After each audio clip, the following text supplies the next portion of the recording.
¿Qué tal? Buenas noches, bienvenidos a Entredichos. Y hoy tiene por invitado a un comunicólogo, un hombre que fue diputado en la Asamblea Legislativa de lo que era el Distrito Federal, donde coordinó naturalmente a su grupo parlamentario. Fue también coordinador del comisionado para la reconstrucción de la Ciudad de México después del sismo del 2017. Fue senador de la República y vocero de Morena en ese órgano parlamentario y actualmente es diputado federal con licencia porque se desempeña como secretario de Gobierno de la Ciudad de México. Se trata, desde luego, de César Cravioto, a quien le doy la bienvenida. César, bienvenido. Hola René, un gusto saludarte, siempre aquí a la orden. Pues muy amable. Pues en estricto rigor, vámonos, si te parece, directo al grano. La actuación del Bloque Negro pareciera haber colocado en un apuro al gobierno de la ciudad. ¿Cuál es tu balance de lo sucedido en la marcha de hace 10 días? Bueno, yo creo que hubo un fenómeno, digamos, distinto al tradicional Bloque Negro. Identificamos personas que no necesariamente están, digamos, en una lucha social, sino gente que iba preparada para vulnerar la valla que habíamos puesto en frente a Palacio Nacional, justamente para que no hubiera ningún contacto entre la policía y los manifestantes. Llevaron lo que vimos en días anteriores en redes sociales. Se hablaba de algunos químicos para afectar la estructura de la valla, herramientas que llevaban justamente para lograr mover la valla. Y la verdad es que después de casi una hora y media, donde también pusieron algunos lazos para jalar la valla, pues lo lograron, hicieron alguna rendija a la valla y después pues tuvimos que poner una valla humana justamente, porque también, como vimos en redes sociales días antes de la manifestación del 15 de noviembre, hablaban de incendiar, no figuradamente, sino literalmente, Palacio Nacional, saquearlo, etcétera. Daban como referencia a lo que había pasado en Nepal semanas antes. Entonces, bueno, pues había una intención de generar una percepción de caos, de desorden, de no gobernabilidad. Y bueno, por eso decimos que fue un fenómeno distinto a lo que habíamos tenido en anteriores, digamos, intervenciones del Bloque Negro. Me quedo con tu frase de que atendieron una situación distinta a la que solían tener y en estricto sentido por primera vez veo que hicieron detenciones, los presentaron ante el Ministerio Público y de hecho fueron consignados ante jueces. Esto marca un giro en la política del gobierno capitalino de cara a los grupos que incurran en hechos o actos de violencia o delincuencia. Sí, por supuesto. O sea, nosotros en la Ciudad de México seguimos garantizando la libertad de expresión, la libertad de organización, la libertad de manifestación, pero cuando ya hay este tipo de fenómenos que, insisto, ya no tienen que ver con una manifestación pública, sino tienen que ver con afectar a terceros o generar este caos o afectar bienes públicos, pues ya la forma en que vamos a actuar es no permitiéndolo, tratando de prevenirlo, y si no se logra prevenir, bueno, pues responsabilizar a quien se conduce fuera del marco de la ley y que, insisto, no tienen una intención social de hacer un planteamiento, un reclamo. ¿Podría yo concluir, César, que constituye esa una nueva política general para aquellos que incurran en violencia o delincuencia? Sí, sí, pero cada caso se tiene que revisar de manera distinta. Esto es importante. En este caso, pues sí vimos que fue articulado y que tuvo esa intención. No la intención de manifestarse, no la intención de hacer planteamientos al Estado mexicano, al gobierno de la ciudad, al gobierno federal, sino de literalmente, insisto, saquear eh, Palacio Nacional, incendiar Palacio Nacional, pues eso no se puede permitir y se tiene que llevar ante las autoridades correspondientes. Te lo pregunto porque en actos semejantes han incurrido maestros de la Coordinadora Nacional de Trabajadores de la Educación e incluso los normalistas de Ayotzinapa. Es esta una advertencia de que ya no se van a tolerar actos de saqueo, de atentado contra monumentos nacionales o edificios públicos o privados. Bueno, insisto que cada caso se tiene que revisar de manera distinta. Ujú. Nosotros no hemos visto que la coordinadora de trabajadores de la educación o los padres de los jóvenes de Ayotzinapa hayan querido incendiar Palacio Nacional o hayan Les estrellaron una camioneta, César.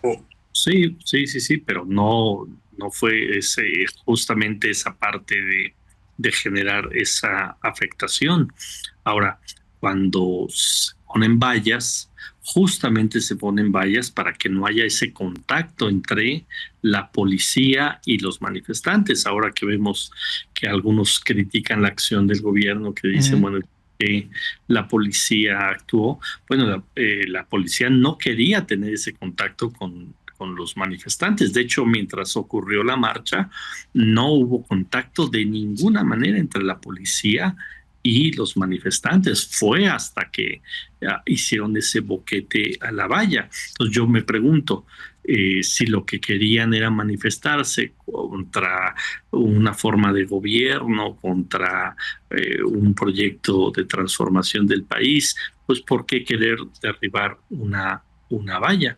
Entonces, si nosotros estamos haciendo las previsiones, que también recibimos críticas que nos decían, ¿y por qué ponen la valla si iba a ser una manifestación pacífica? Bueno, pues ya vimos que no era del todo pacífica. Ahora, más de un gobierno, César, ha intentado de algún modo reglamentar las marchas. ¿Han llegado a considerar en el gobierno capitalino esa posibilidad o vamos a seguir como estamos? No, bueno, hay un protocolo de atención a las manifestaciones en vía pública, por ejemplo, que también se valora cuando hay un cierre de una vialidad principal, se hace una valoración de quiénes son, de cuánto tiempo, de si se les ofreció una reunión o no, si la demanda es atendible, es justa, es correcta, y cada asunto lo vamos midiendo.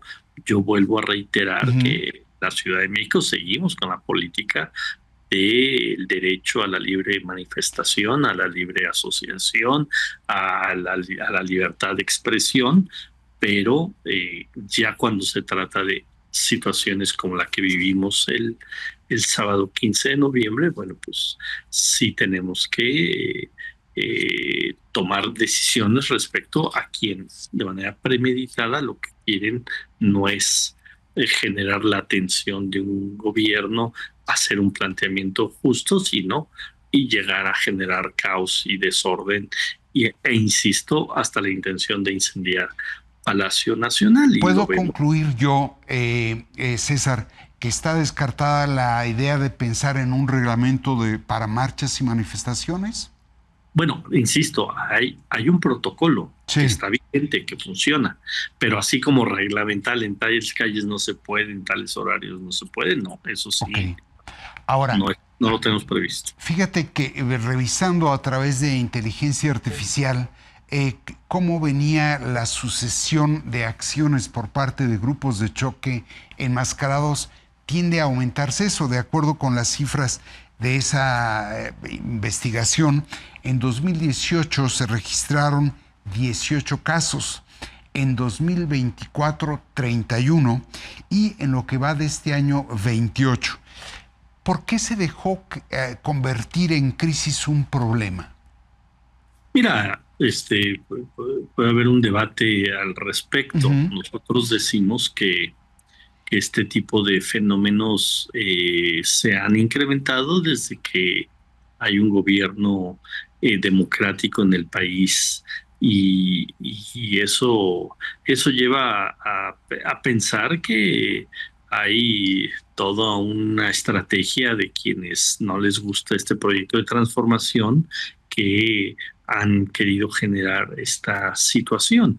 Al fin de cuentas, cuando un gobierno busca resolver los problemas de fondo de la ciudadanía y va ganando terreno en la legitimidad, pues quienes no han podido por la vía democrática, por la vía de las urnas, por la vía del convencimiento, por la vía del debate público, pues hoy toman este tipo de decisiones y me parece muy grave, por ejemplo, que la oposición política a la Cuarta Transformación no tuvieron empacho en decir muy mal que la policía se haya interpuesto con estos grupos violentos. Yo no vi un reclamo hacia la acción de estos grupos, sino un reclamo hacia la acción de la policía de la Ciudad de México. Y me parece muy grave que quienes están en una lucha política pues se desvíen justamente de los cauces legales y empiecen a fomentar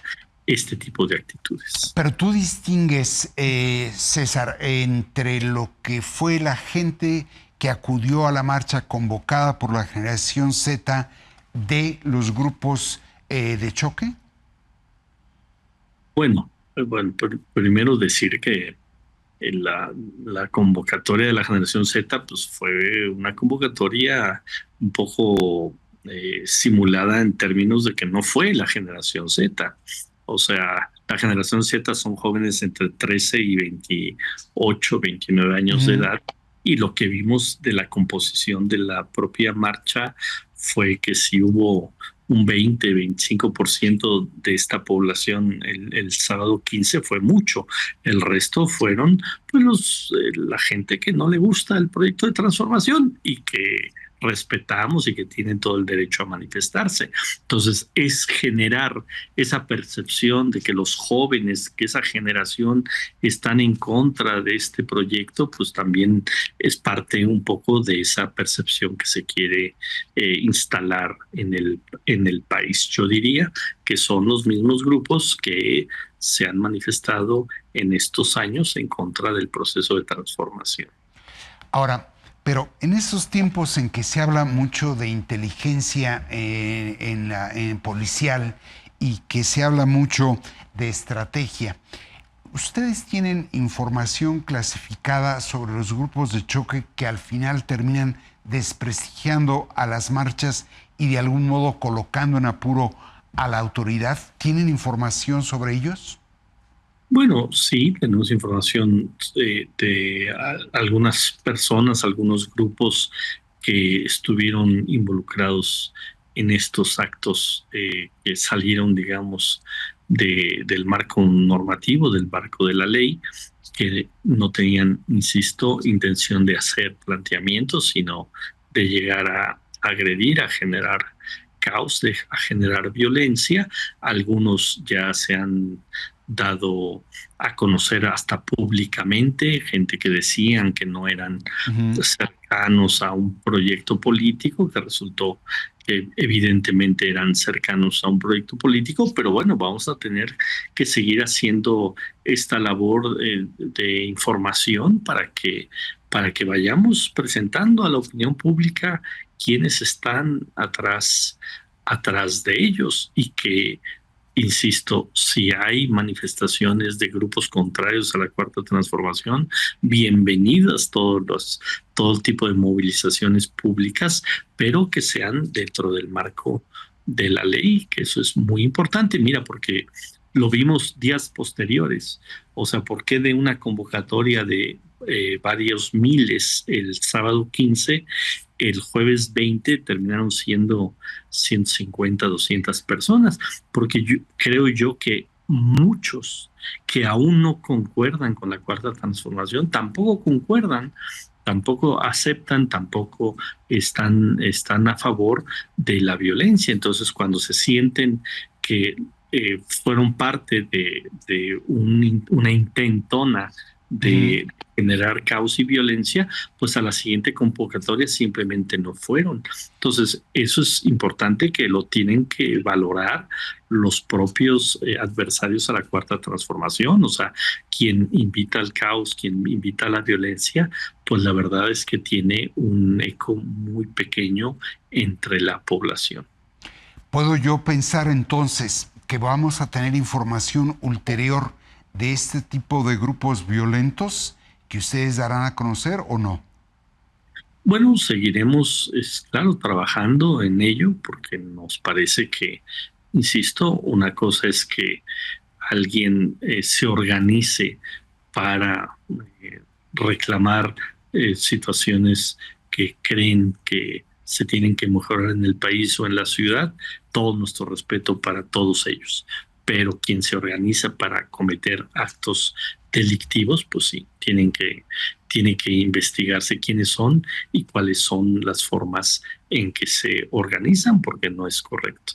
Muy bien. Si te parece, vamos a una pausa y seguimos conversando. Gracias.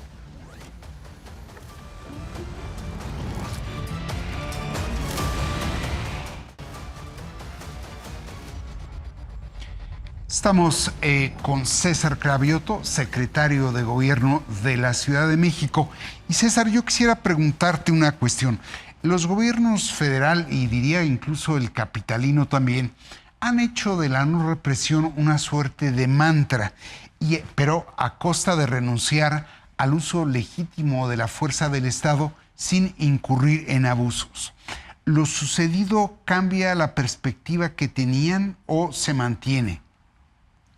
No, bueno, no cambia un ápice lo que le llamas un mantra. Ujú. Por supuesto que un proyecto que llegó justamente por la lucha social, por la organización popular, no puede cambiar y volverse un proyecto que reprima de ninguna manera. Nosotros creemos en la libre manifestación, en la libre organización de la gente, en el derecho a exigir.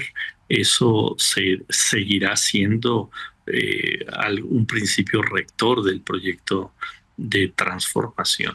No cambia absolutamente nada. Ok, lo pregunto porque a veces el uso de la fuerza es legítimo. De hecho, los estados echan mano de ella. El problema es cuando se abusa. Ahora, ¿han pensado ustedes en reestructurar a las fuerzas policiales que contienen marchas, capacitarlas, entrenarlas, prepararlas para actuar sin abusar de la fuerza? Bueno, la capacitación se da permanentemente a quienes intervienen en manifestaciones, tanto personal de la Secretaría de Gobierno como Ujú. personal de la Secretaría de Seguridad Ciudadana. Por ejemplo, cuando son marchas feministas, pues capacitamos a compañeras tanto de una dependencia como de la otra. Nos acompaña la Comisión de Derechos Humanos.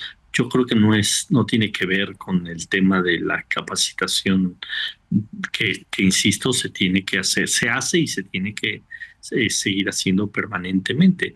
Pero eso no tiene que ver con que haya una, digamos, vocación de un gobierno de decir aquí todas las libertades están perfectamente resguardadas y aquí todas las libertades se mantienen en una ciudad como la Ciudad de México. Eso no cambia, aunque, insisto, permanentemente tenemos que estar capacitando para fenómenos que van cambiando también en estas manifestaciones públicas.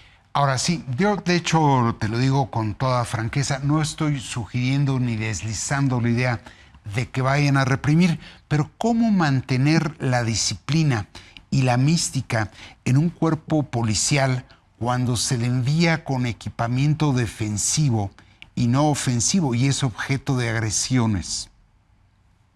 Bueno, primero es importante decir que, en efecto, la Policía de la Ciudad de México, cada vez que atiende una manifestación pública, no lleva en ningún tipo de elemento para agredir, sino Ujú. solamente para defender. Llevan sus rodilleras, sus cascos, escudos, puro elemento para defenderse y Defensivo. todo puro elemento defensivo, y eso no va a cambiar en la Ciudad de México. Es más, de hecho, llevamos en la Ciudad de Gobierno los chalecos naranjas, compañeros, compañeras, que cuando hay la necesidad de tener un contacto entre la policía y los manifestantes, nos ponemos en medio como justamente disuadir cualquier contacto entre la policía y los manifestantes. Lo que sí vamos a hacer es cuando haya actos delictivos, pues se va a investigar y se va a dar con los responsables, sobre todo con los que organizan este tipo de actos, y cuando se compruebe la acción concreta de una persona, pues se va a proceder como marcan las leyes en nuestra ciudad y en nuestro país. Ahora, de hecho, bueno, lo ocurrido en efecto el sábado de hace 10 días y el 2 de octubre, sin duda, causa mella sobre el propio gobierno capitalino. ¿Tú ves un manifiesto propósito de desestabilización por parte de grupos de choque? Sí, sí, sí veo una intención de provocar, una intención de generar una percepción de ingobernabilidad, por supuesto. Por eso yo te comentaba hace un momento que me parece que la oposición política al proyecto de transformación se está equivocando al mandar mensajes de alejarse, digamos, de los cauces legales y empezar a generar mensajes de violencia. Bueno, pues, hay una entrevista que se le hace al líder nacional del PAN, cuando dice claramente, pues hay grupos que tendrían que tomar la decisión de hacer actos violentos, o luego vemos también al líder nacional del PRI, él mismo haciendo actos violentos. Entonces yo creo que se están equivocando. La propia desesperación de que no permea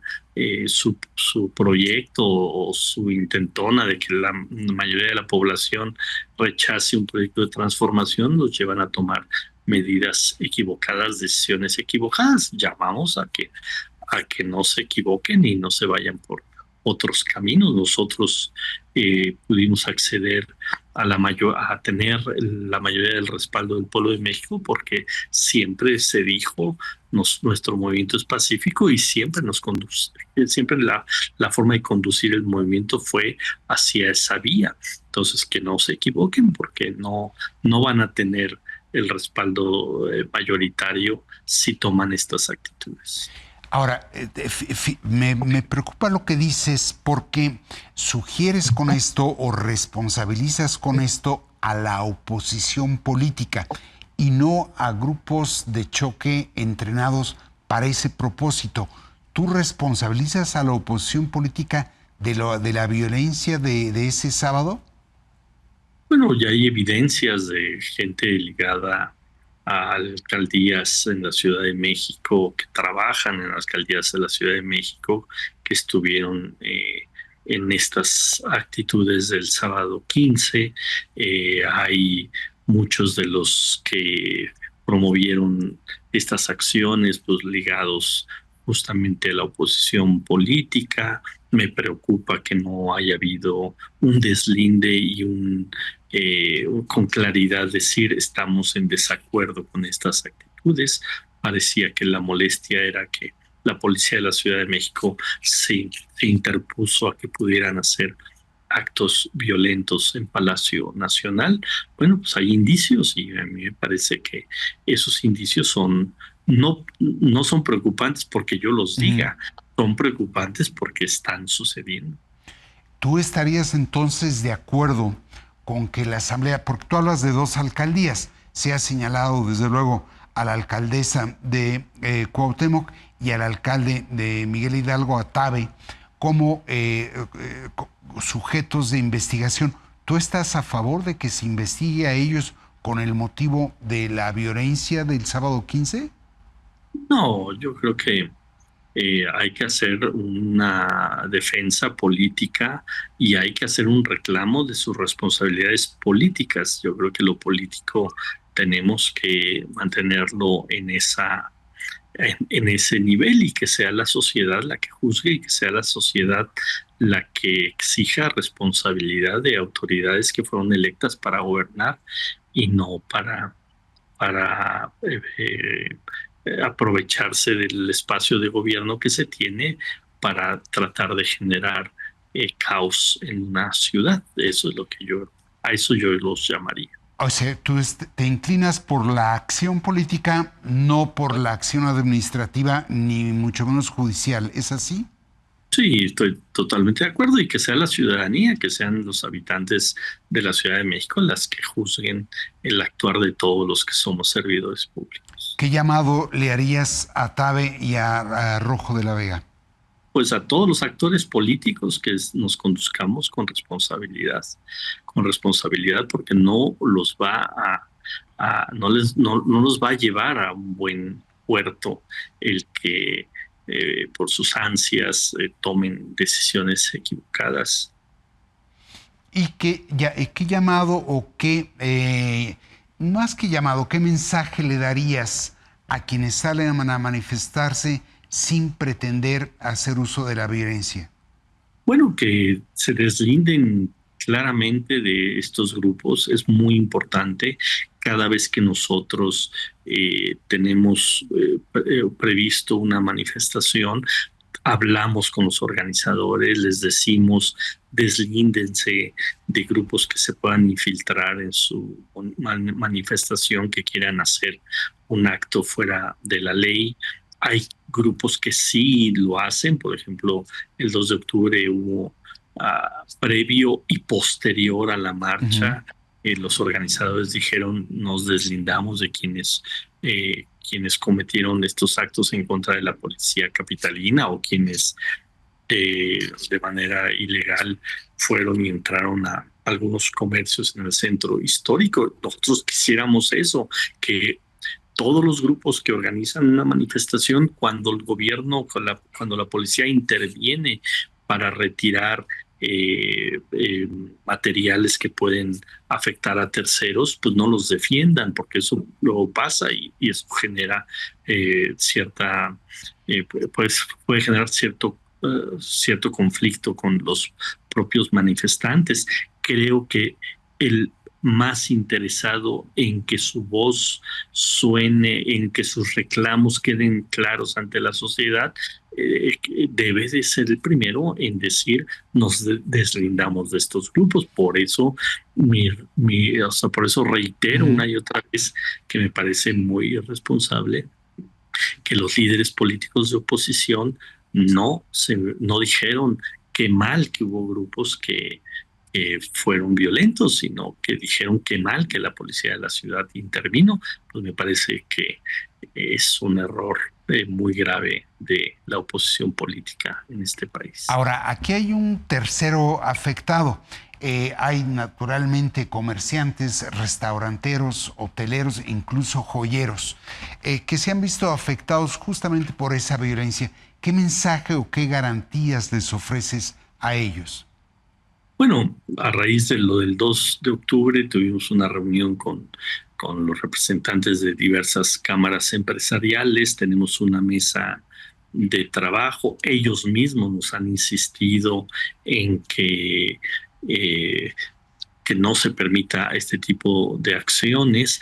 Después del 15 de noviembre, muchos de ellos sacaron comunicados diciendo que bueno que el gobierno de la ciudad intervino. Pues eso, o sea, eso nos parece muy importante así cuando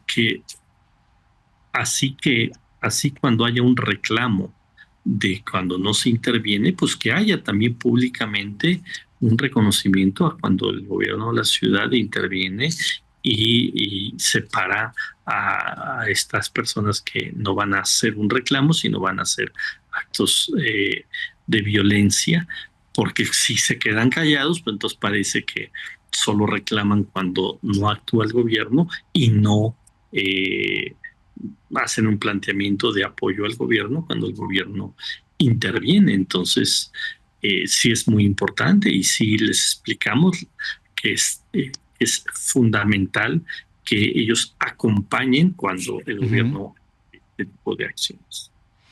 De mi parte sería todo, salvo si tú quisieras agregar algo. No, pues decir que estamos trabajando, que reiteramos el carácter de respeto a la libre manifestación en la Ciudad de México y que pues llamamos a todo aquel que organiza una manifestación pública a que cuide a su propia manifestación y que no deje que haya grupos que cometan ya actos fuera de la ley. Muy bien, pues de mi parte me restaría agradecerte la disposición, como desde luego le agradezco a los seguidores del Financiero Televisión el hecho de acompañarnos aquí en Entredichos. Muchas gracias, René, siempre es un gusto saludarte. Por el contrario, gracias.